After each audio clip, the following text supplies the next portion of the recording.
Fala Devs, tudo bem?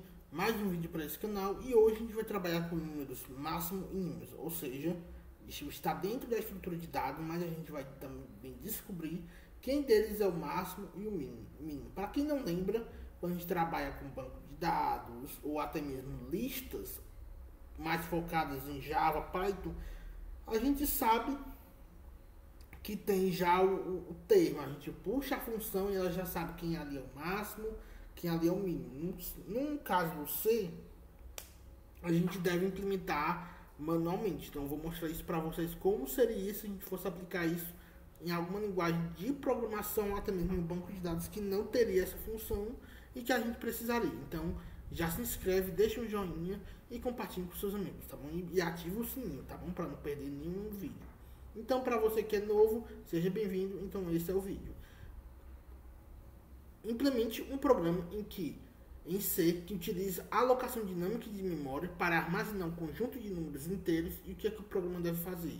Ele deve um valor n, aí ele aloca o tamanho do vetor dinamicamente e lê o vetor de n inteiros. Ele deve ler esses números inteiros digitados pelo usuário quem vai implementar, e a gente deve armazenar no vetor, ou seja, ele determina o maior e o menor número dentro do vetor, utilizando uma função específica, exibir os valores do vetor e os números máximos e mínimos encontrados. E em seguida a gente deve liberar na memória dinamicamente ao final do programa. Então, vamos implementar aqui no método main.c, e aqui a gente já vai incluir as bibliotecas include stdio para entrada e saída, ou seja, printf, scanf, e para alocação dinâmica de memória, ou seja, usando malloc para alocar e o free para liberar a memória, tá bom? Então, vamos criar aqui a primeira função, seria aloca vetor, ou seja, aloca, tá bom? Vetor.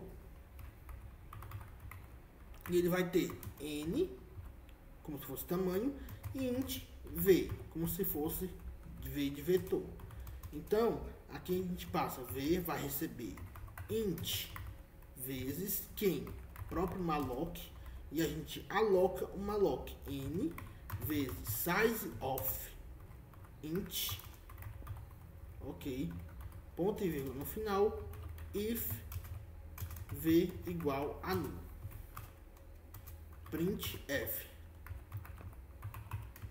insuficiente, ou seja, a memória não é suficiente, barra n, aí ponto e vírgula no final, e a gente dá um exit, ok?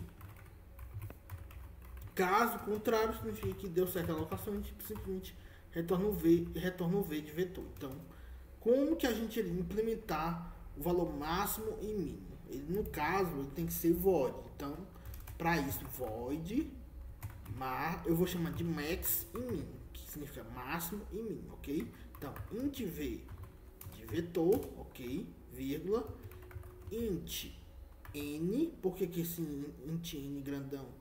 Para justamente fazer aquela pequena diferença, tá bom? Então, vírgula, ok, int máximo, ou seja, são os valores máximo, e aqui os valores mínimo de ponteiros, ok? Para quem não sabe, ponteiro é dessa maneira que a gente faz. Então, int max, ok, e min. Ele não vai dar interferência na função, porque simplesmente a função é max e min, ok? Então, vírgula, e o i também, que vai ser o loop. Então, for i vai receber 0, i menor que n, ok, lembra do n, e mais max, ok? Aí aqui dentro a gente verifica o vetor i, ele é maior que o max, por quê? Porque vai chegar um momento que ele vai ter, ok? Por quê? Porque aqui o max, ele vai receber tanto o valor inicial como 0, ou seja, para quem não sabe, quando o vetor começa, ele começa na esquerda, então ele, a primeira posição é o 0, então ele já aloca e já atribui e recebe dinamicamente, então, ok? Dessa maneira. Caso seja verdade, o max vai receber o vetor i. Caso não seja, só que esse caso não seja, a gente pode fazer um if fora a parte. Por quê?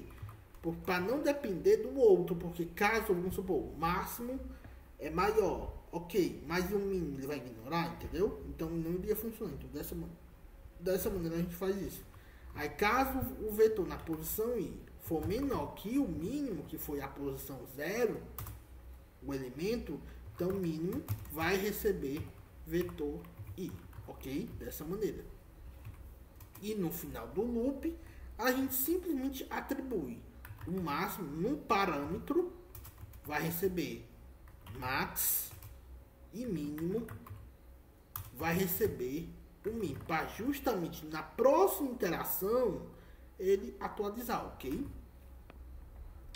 Então dessa maneira a gente encerrou a implementação do algoritmo. Agora a gente vai integrar, ok? No método min. A gente deve retornar o 0 para poder funcionar direitinho, já que ele é um retorno do tipo inteiro. Então int v, ok, de vetor, vai começar como null.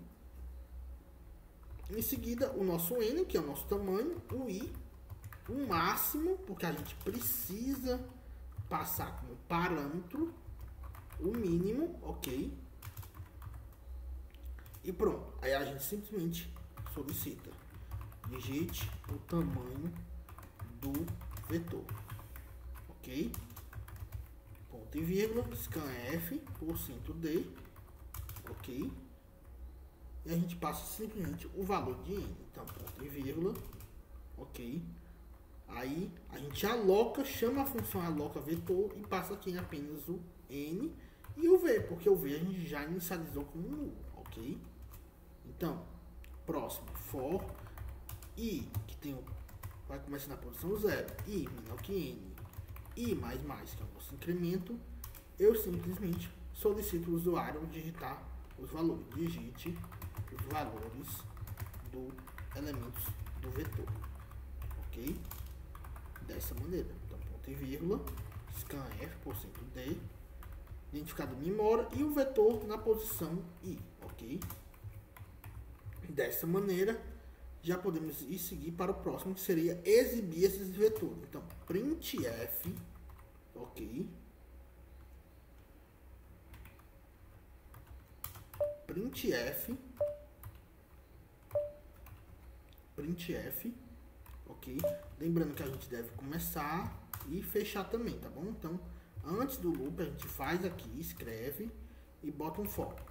I na posição 0, i menor ou igual a n, e mais, aí a gente simplesmente passa aqui, printf, %d, dá esse espaçamento, ok? Não bota nada para simplesmente estar ordenado ambos. E aqui no final a gente simplesmente dá o que?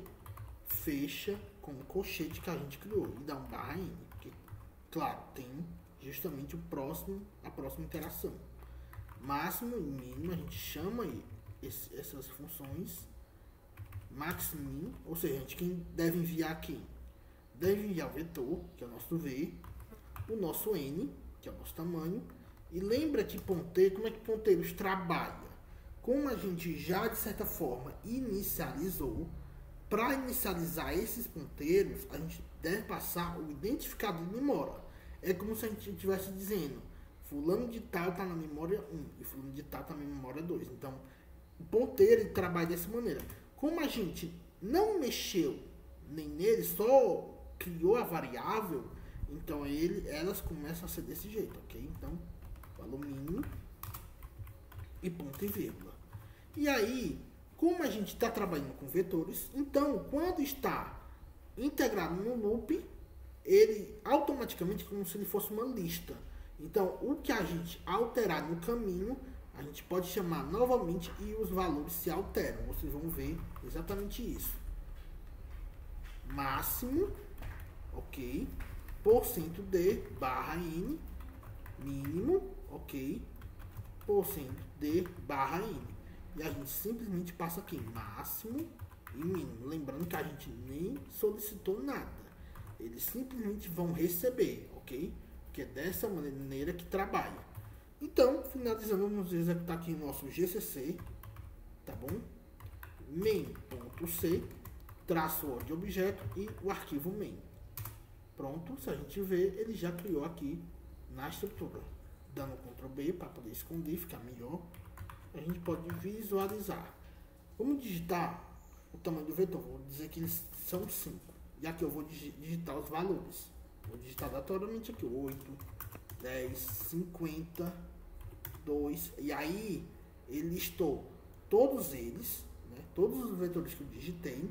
E em seguida ele diz quem é o maior dos vetores. Tem um valor 50 e mínimo 2. Então ele está trabalhando daquela maneira como um banco de dados.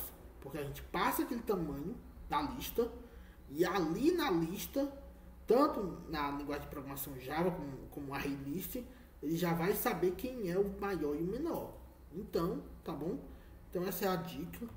Se inscreva no canal, ative o sininho das notificações e bote aqui nos comentários aqui que achou do vídeo, tá bom? E ative o sininho. Até a próxima, sejam devs.